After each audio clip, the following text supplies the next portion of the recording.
Hey guys, welcome back to the Sample Halo 246 YouTube channel. My vocal audio got a little bit garbled on this bit, so I came back and re-recorded the latter half in a later segment. So you're going to see a brief weather change from this intro clip, but obviously you can see in front of us we're flying a simulated mission in a P-8 Poseidon, aka the Boeing 737-7F from PMDG.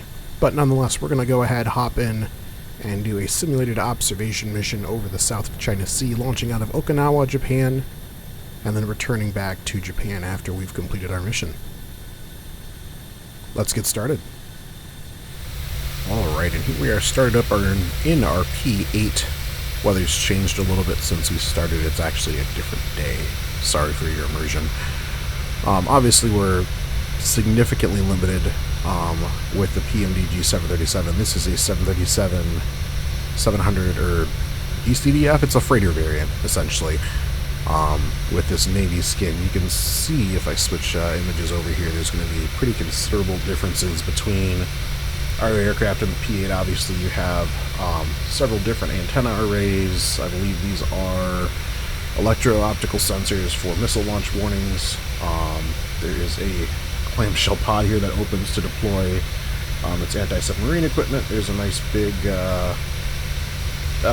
system on the rear here, and then you've actually got raked winglets instead of the standard 737 sharklets that we normally have right here. And then there is a kind of little bulbous, I'm assuming there's more electro-optical stuff or EW suite stuff inside of there. It almost looks similar to what you would see on like the 737 EDJ, has that kind of bulbous tail type. And then I believe these are tubes for either depth charges or sonar finders, I'm not sure. And I believe this is where the it's not AGM idiots, I can't remember. Some anti-submarine missile. Interestingly enough, looks like dual beacons on the P-8. Got that big bulbous guy back there. So just a few differences visually from our aircraft to theirs. Not a huge deal. And then the cockpit as well is actually different on the P-8 compared to what we've got. So let's take a look at our cockpit here. Obviously, it's just your standard 737 cockpit. I did try to match it as closely as I could to the P-8. If I switch back over to the P-8 image here, you can see it's mostly the same. This is actually their secondary PFD has the option to feed in an image from one of their imaging pods, so they can see what the systems operator in the rear is doing. We do have the new cutoff style switches in our airplane, so that's accurate. We've got the HUD, and that's about it. So I mean, all in all, so we'll take one last look at the P-8 here, and then we'll switch back to our aircraft. And I mean, it looks good enough. There's obviously going to be bits and pieces missing. I'm sure there's a whole bunch of naval stuff we have no idea about that's in the P-8, and we're not using that anyway because we're not flying a real combat mission. But nonetheless, we'll get spooled up here, get taxied out to the active, and be underway shortly. Alright, lined up on the threshold for, where are we, runway, do I not have signs? Where are my signs? This is just showing a taxiway. Delta Foxtrot. Okay. Well, I think it's runway 23. I could be mistaken. Yeah, runway 23, it's right there. Just one more quick look-see at one of the differences. I found an old photo that I had of a P-8, so we'll take a look at our flight sim aircraft here. Obviously a nice clean underside, and then, oh my god, what is that? So this is a P-8 that came into AirVenture several years ago. I have no idea what this is for. I would assume some sort of Doppler radar finder. I genuinely don't know. Looks like there might be some optical sensing going on here as well, but not sure. Just a lot of odd stuff hanging off of the P-8 compared to the 7.3. You can see right here above the APU outlet there's something else protruding out compared to our normal 7.3, which just has an anti-collision light. So there's one little extra bit, but I'm all done now showing you my photos. So let's roll out onto the active here and get underway.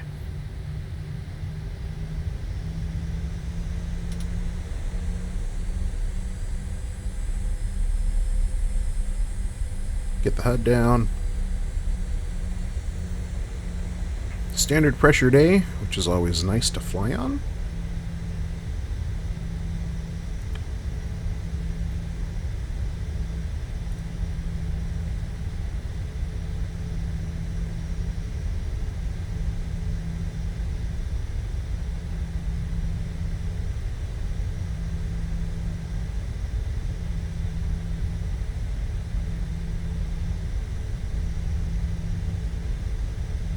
Alright, heading set 230. Unrestricted climb to Angels 15. Flight level change set. Flap set. I'll check the screen. Systems green. Let's go fly.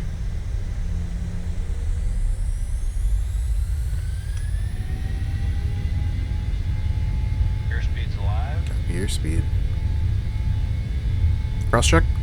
80 knots. 80 knots. Alright, here comes. V1. Rotate. Airborne. Positive rate of climb. Gear up, please.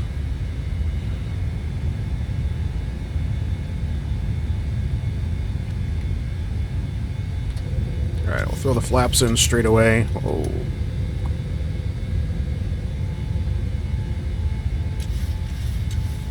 A little bit bouncy. Nothing we can't handle though. Alright, 1500 on the radar altimeter. Let's slap on the autopilot. And we'll relax our pressure on the controls. 250 is going to be our climb out speed. Aircraft's going to level off to get up to 250. Flaps are fully deconfigured. And we'll let the aircraft do the rest up to 15,000 feet. Let's take a look outside.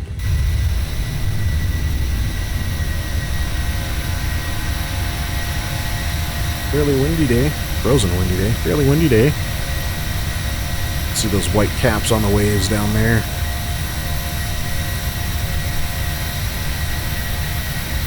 As we depart Okinawa. Outbound for the South China Sea.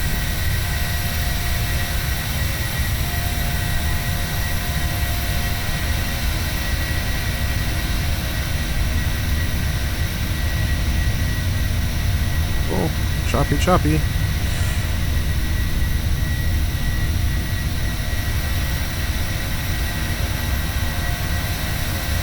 Obviously, you can see the air-to-air refueling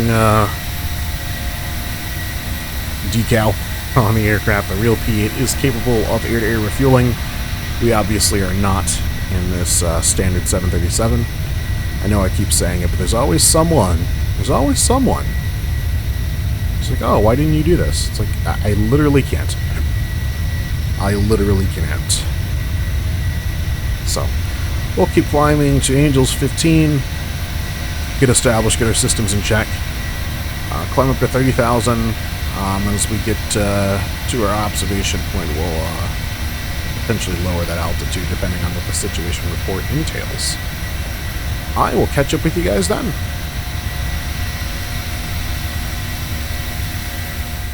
Right, now inside of our AO, we're going to go ahead and set up to dip below these clouds. These are the islands we're going to be surveying today.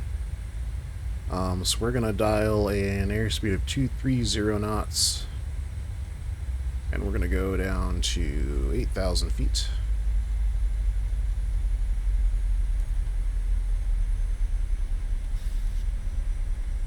And get set on that approach path. Shouldn't take too long for the aircraft to slow down. We're already in a shallow descent. But obviously the clouds are going to be interfering with our ability to survey, at least optically, through imaging. Why did I say imaging so weirdly? It's been a long day. Long week, actually. Now, it's pretty customary to get Chinese radio contact when you are flying these missions in the P-8. There's actually a standardized script that the United States Navy follows. I'm going to adjust my pop filter. Give me just a second. Oh, yeah, okay, you heard that. Whatever. So the Chinese have a script that they follow and stick to, and then the United States has a script that they follow. The Chinese side, it's usually foreign military airplane. You're approaching a military secure zone. Please go away in order to... what is it? Please go away in order to avoid confusion or further confusion. Something along those lines. And then the United States reply is always something along the lines of, I am a United States military aircraft conducting lawful military activities acting outside national airspace. I'm operating with due regard in accordance with international law. And they just kind of go back and forth at that. More or less just a show of force between the two nations. It is what it is. Be interesting to see. There was a, I think it was Airborne TV actually had a special where they actually, or maybe it was CNN, I don't remember. It might have been both, but they went up in a P-8 and they were filming all of this. This is normally a big old window where the I think it's the what's the term? The guy who writes down the radio communications. He sits here, and he can change the different frequencies, listen to everything that's going on, talk to the pilots if part of he needs to. And then there's a whole imaging suite of guys back this way. But we'll get down low, we'll get turned around, get some surveillance on these guys here. Not the best weather for visual surveillance, but we shall make do. Check back in once we're established at a lower altitude. Well, still coming in that descent now. 1,600 feet per minute. We do have the speed brakes out on the jet to help aid our descent. I'm going to switch over to one of my other screens again, and this is actually an official video from the U.S. Navy YouTube channel, so this is obviously clear to be shown to the public, hence it's on YouTube, but you can see some of that transcription I was talking about. United States military aircraft conducting lawful military operations, acting outside, yeah, international. So, a lot of cool stuff to see on your channel. This is that big window I was talking about. So he's operating, he's got like ADF, COM1, COM2, or VHF1, VHF2, UHF1, UHF2, all kinds of different stuff you can listen to. These are some of the station ops. But we'll just kind of skip through it. If you want to see the whole video, obviously check out the U.S. Navy's page. It's cool. That's where I got the idea for this video. So, that's my airplane. You can see what I was talking about there, where they actually have the imaging from their imaging pod. I don't know if it's an AT FLIR. I don't know if it's a lightning, a lantern, something more intense. I'm not sure. But that's actually where they're able to project it, is where our normal engine or wheel information would be. A lot of other interesting bits on the 737 display that we don't normally get. You can see some islands are surveying, some boats out there. This is one of their imaging stations, so he's actually slewing that imaging pod around.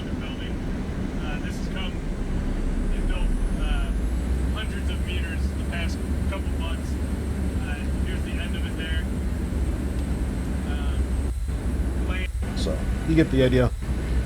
If you want to see the whole video, check it out for yourself. I highly recommend you do so. Always good to see what our armed forces are up to.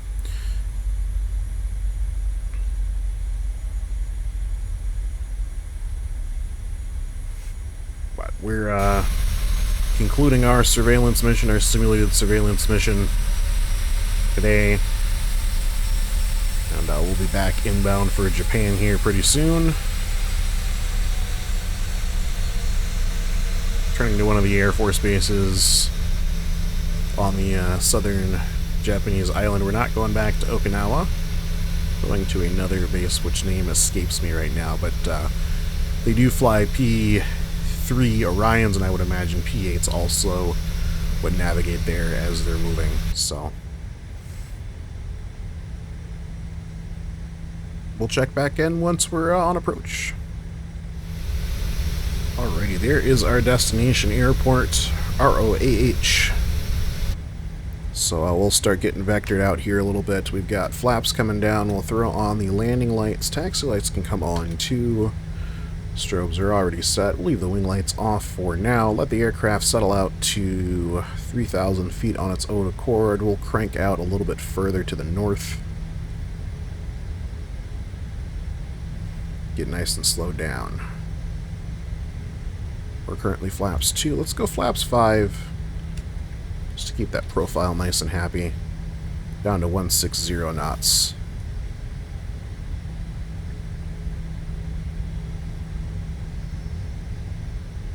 Slap the HUD on. Nice time of day, actually. Don't really need the shades too much, but we'll throw a couple in just for aesthetic reasons.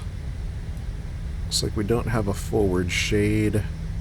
Just fine. I know we don't have one over here because of the HUD, so. Well, whose fault is that? Let's go flaps 10.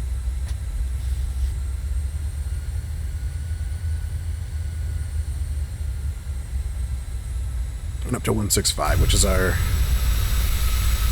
flaps 10 airspeed.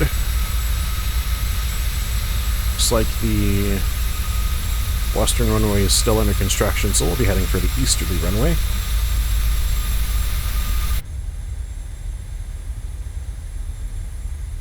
Go ahead and drop the gear. On our outbound track. Quick altimeter check, still standard. And 3 green, so we'll go flaps 15 now. Down to 160.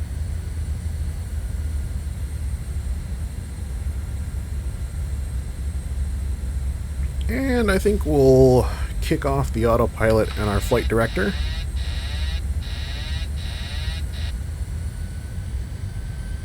We'll do some hand flying. Auto throttle's still going to manage our speed. We'll dial down to 150. And once we're established at 150, we'll keep rolling the aircraft down. Let's ditch those shades for now. I'd rather have a little bit of extra sun than lack of visibility.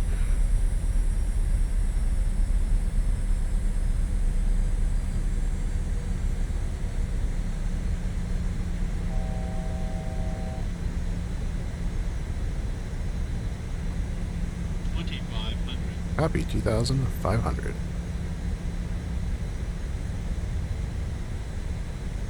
Radar altimeter now reading us out. Let's get another notch of flaps in.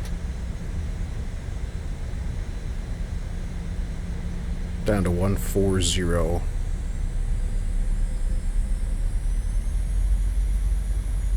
For our airspeed, one more notch of flaps.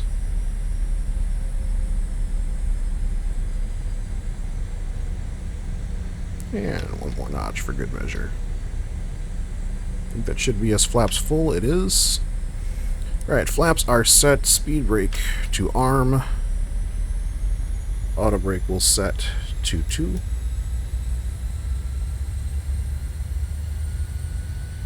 Gain a little bit of altitude here. Don't want to overrun the engine's ability to keep us airborne.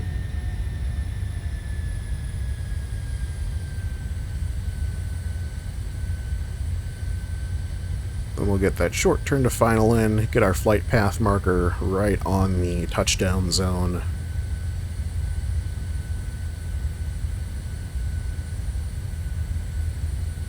Okay, let's run a quick before landing check. We got 3 green for the gear. Flaps are full, speed brakes are armed, landing lights are on, signs, whatever, they should know what they're supposed to be doing. Auto, that works for me.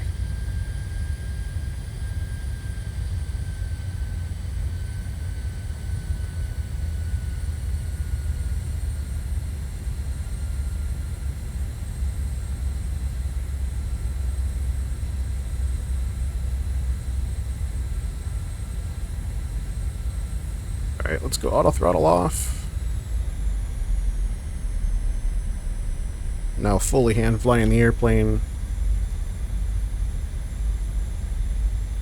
It's like a little teeny tiny bit of a crosswind.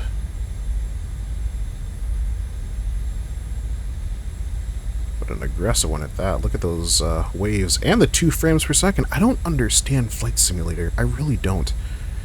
I can run around in the New York City Times super high fidelity 4K scenery just fine. I can run around in downtown DC with the Drew Wiki. I'm always going to pronounce their name wrong. I'm so sorry. But I can run around with their high fidelity scenery just fine. Did I already say New York? Yep. I can do Dubai City Times just fine. This default ass scenery here is slowing down my sim, and I don't understand why.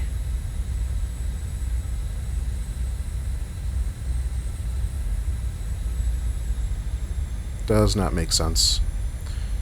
Especially when you consider the hardware that this computer has. This is, I'd consider it a high medium level computer. We're obviously recording at 1440p. 400. Pappy says we're high. 300. Let's drop that flight path indicator just a little bit. 2 sync rate. Alright, we'll pre-flare. Sync rate. Pappy lined up. There we go. 50. 40. And flare. 30. Engines cut. 20. 10. Good touch.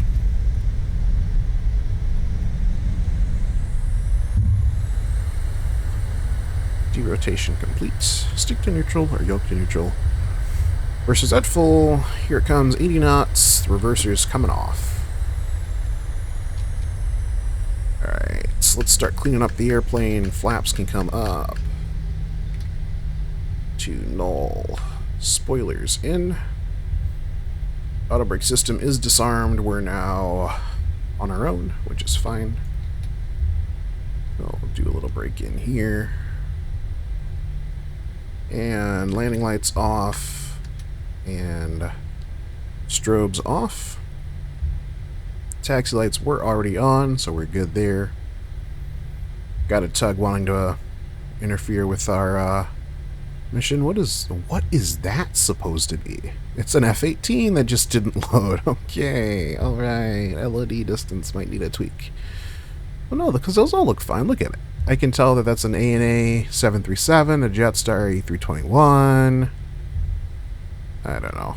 It's just parked aircraft has an issue with. But that F-18 there, even though I'm pretty sure it's the C model that I manually put in the sim, suggests that we are at a military airbase nonetheless. Or a partial military airbase nonetheless. I think all the military stuff is down here, which is why we have a distinct lack of aircraft being generated by FS-LTL. Alright, auto brake to off. Let's get APU bleed back on, let the engines cool down, and we'll go back onto the APU generator. Maybe we'll even follow that center line, huh? It's really not a good spot to park, so we'll turn in between this fire truck and this fuel truck here. Is there anything of interest down there? No. I think there's a helicopter, and I might just be seeing things, so. Probably going to take the tail end off of that poor Rosenbauer with our wing. Oh no, we've got room. Just. And that's because I deviated pretty far from the center line, so. Alright, we'll get turned in. We're going to take up all 3 spots. Pretend that we're a full-size pickup truck in a normal parking lot, and,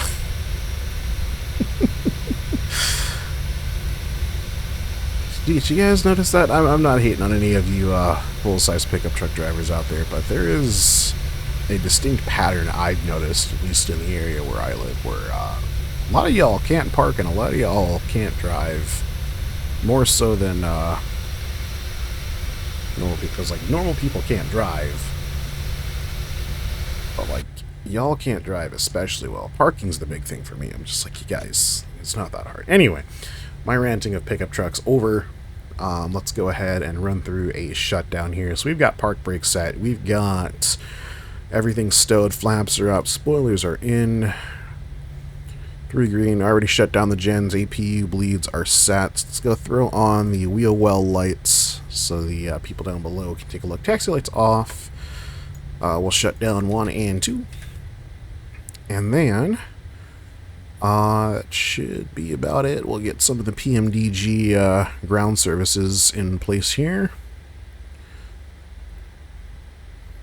Ground services, chalk set, please. I'd like ground power. I would like stairs once we can. The engines are still spinning, so it's not liking that. Let's go open 1 left. And then ground services. Still doesn't like the, there we go, stairs 1 left. And we'll get an air conditioning unit too. Although I think those... Are those in? Yeah, they kind of independently hold each other off, but it's alright. So here come our air stairs. GPU's already hooked up. We'll turn off that beacon, seeing as we are shut down now. And that is going to do it for this video, you guys. Thanks for joining me in the P-8 Poseidon, or the best I can do in Flight Sim. Always fun to share little bits of defense information from whatever nation it might be coming from. And that'll do it for this little quick video. I will catch you guys in the next one. Thank you very much for watching. And as always, take it easy.